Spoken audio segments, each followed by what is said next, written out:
속담에 잘 되면 제 탓, 안 되면 조상 탓이라는 말이 있죠. 일이 안 될 때 그 책임을 남에게 돌리는 태도를 비유적으로 이른 말인데요. 요즘 사람들이 흙수저, 은수저, 금수저니 하는 것도 알고 보면 부모님이나 조상들의 경제적 조건이 자신의 운명을 결정한다는 뜻에서 나온 말이죠.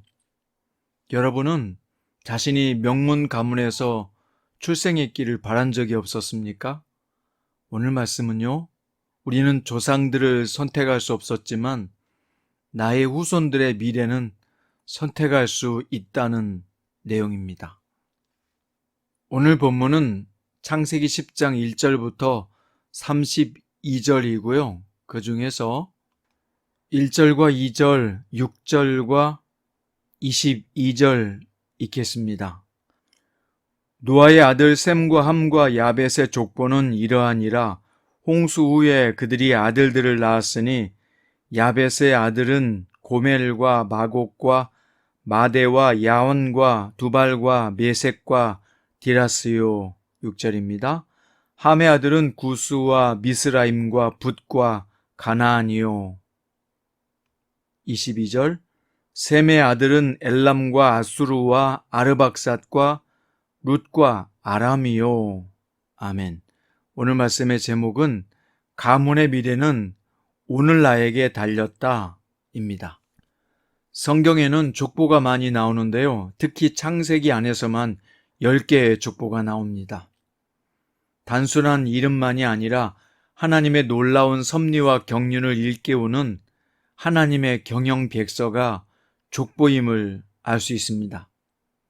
하나님은 대홍수 이후 노아와 그 아들들에게 생육하고 번성하여 땅에 충만하라고 하시며 복을 약속하셨는데요.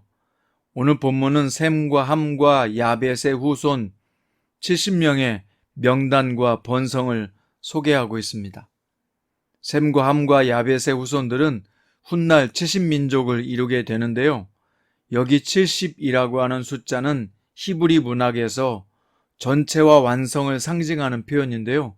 하나님의 섭리의 완전함을 뜻합니다. 이것은 애굽으로 내려간 야곱의 가족이 70명인 것과도 연관이 있습니다. 본문에서 창세기의 저자는요, 하나님의 경륜이 족보를 통해서 볼 때 이스라엘 민족을 통해서 성취될 것을 보여주고 있습니다. 자, 먼저 야벳의 가문을 살펴보겠습니다.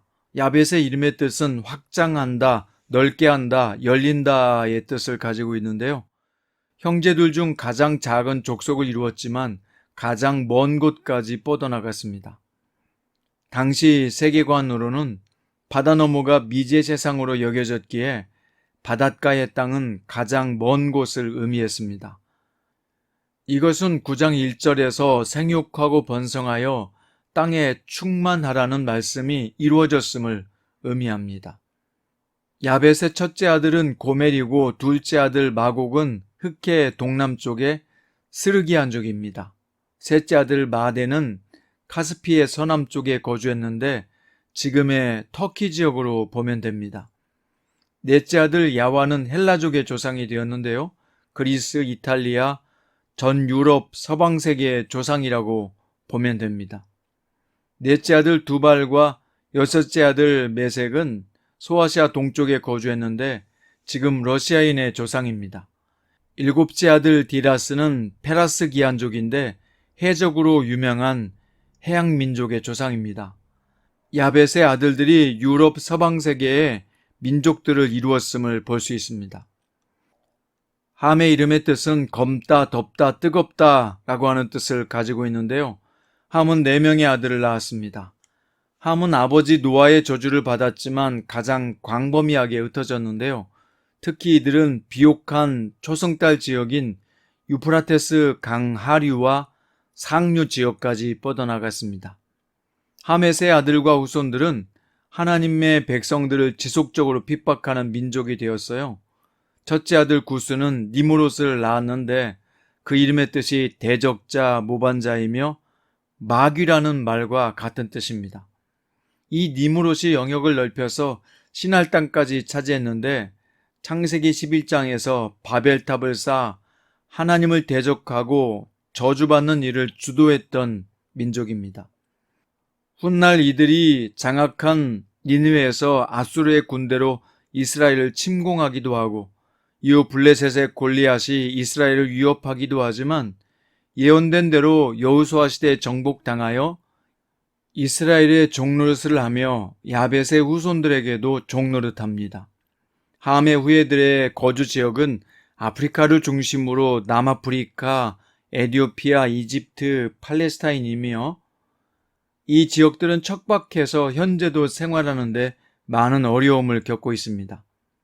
함의 후손들은 자신들을 위한 레센이라고 하는 큰 성읍들을 건설하여 자신들을 지키려 했습니다. 이 레센은 이후에 바벨탑의 시초가 됩니다. 그들은 대홍수라는 피할 수 없는 심판을 망각하고 자신들의 힘으로 스스로를 지킬 수 있다고 착각한 것이죠. 이런 자들의 모습은 아담 이후로 창조주 하나님을 거역한 자손들에게 나타나는 공통점입니다. 지금도 사람들은 부와 권력과 성공과 쾌락을 추구하며 하나님 없이도 만족한 삶을 살 수 있다고 생각합니다.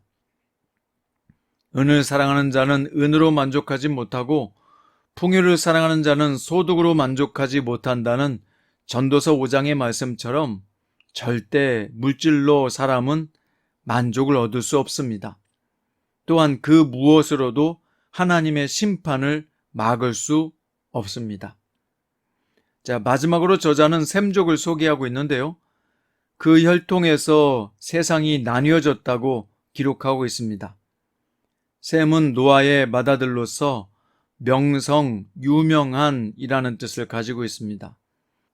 특히 셈은 함과 야벳의 형이었지만 야벳의 형이라고만 기록하고 있는데요.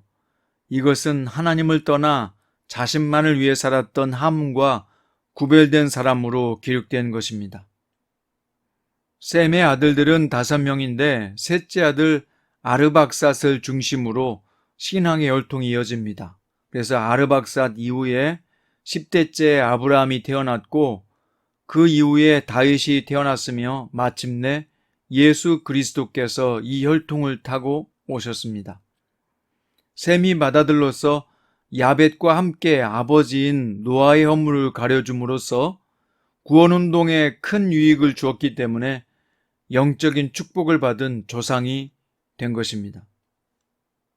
자, 그럼 이 본문의 말씀은 우리에게 무엇을 가르쳐주고 있으며 우리는 어떻게 이 말씀을 삶에 적용해야 할까요?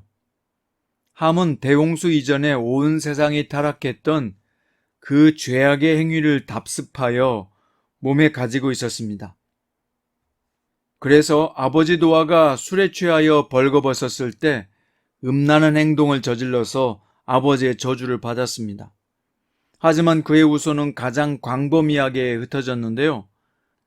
특히 그들은 비옥한 초승달 지역인 유프라테스 강하류와 상류 지역까지 뻗어갔습니다. 특별히 니므롯은 용감한 사냥꾼이라는 별명을 얻었는데 이는 함의 후손이 우수한 자질과 능력을 지녔음을 의미합니다. 하지만 문제는 뭐예요?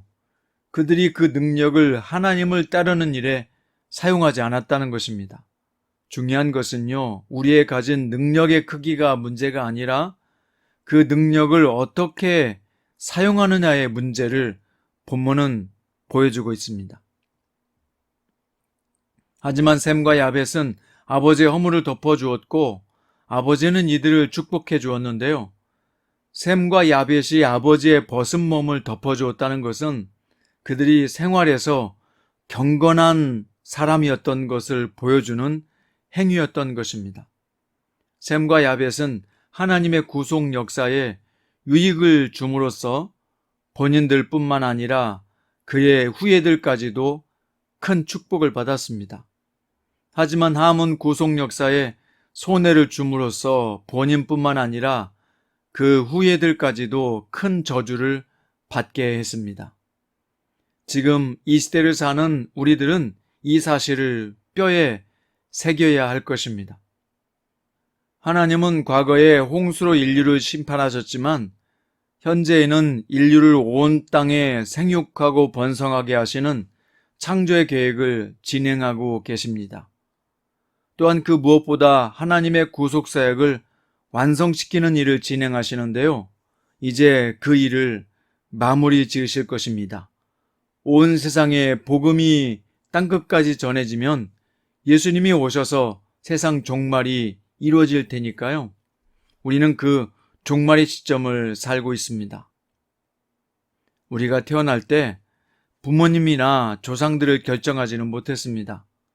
하지만 지금 내가 어떤 결정을 하며 어떻게 하나님의 말씀을 따르느냐는 곧 나의 자손의 미래를 결정하게 될 것입니다. 신앙의 명문 가문에서 태어나길 바라셨다면 이제 생각을 바꾸세요. 내가 그 신앙의 조상이 되면 됩니다. 오늘 나의 결정과 태도와 삶의 습관이 나의 일생뿐 아니라 내 핏줄을 이어받은 자녀와 손주들, 그 후손들까지 영향을 주게 될 것입니다. 오늘 하나님께서 보여주시는 함과 셈과 야벳을 보면서 내가 어떤 사람이 될 것인가를 생각해 보십시오. 함과 같은 생각을 하고 결정한다면 함과 같은 후손을 얻을 것이요. 셈과 야벳의 생각으로 결정한다면 그 결정의 복은 자손들에게 돌아갈 것입니다. 오늘 여러분들이 아브라함의 하나님, 이삭의 하나님, 야곱의 하나님이라고 불리웠던 하나님의 구속 역사의 후손으로서 서 있기를 바랍니다. 어떤 어려움에도 하나님을 붙들고 그분의 인도하심을 따라 끝까지 승리하기를 바랍니다. 오늘 나의 결정은 누군가에게는 운명이 될 것입니다. 기도드립니다. 사랑하는 주님, 우리가 신앙의 명문 가문에서 출생하지 못했다고 할지라도 오늘 셈과 함과 야벳을 보면서 우리가 함이 아니라 야벳과 셈의 결정을 해야 한다고 가르쳐 주시니 감사합니다. 주님, 우리의 결정이 우리의 후손의 운명을 결정하게 될 것입니다. 그러므로 우리가 오늘 셈과 야벳처럼 하나님의 뜻에 합당한 결정을 하게 하시고 무엇을 하든지 생활 습관에서나 말에서나 하나님이 기뻐하시는 생활과 태도와 마음가짐으로 살게 해 주옵소서. 우리는 부모나 조상을 선택할 수 없었지만 나의 가문의 미래는 오늘 나에게 달렸다는 것을 믿고 오늘도 잘 믿음 안에서 승리하게 하옵소서. 예수님의 이름으로 기도드립니다.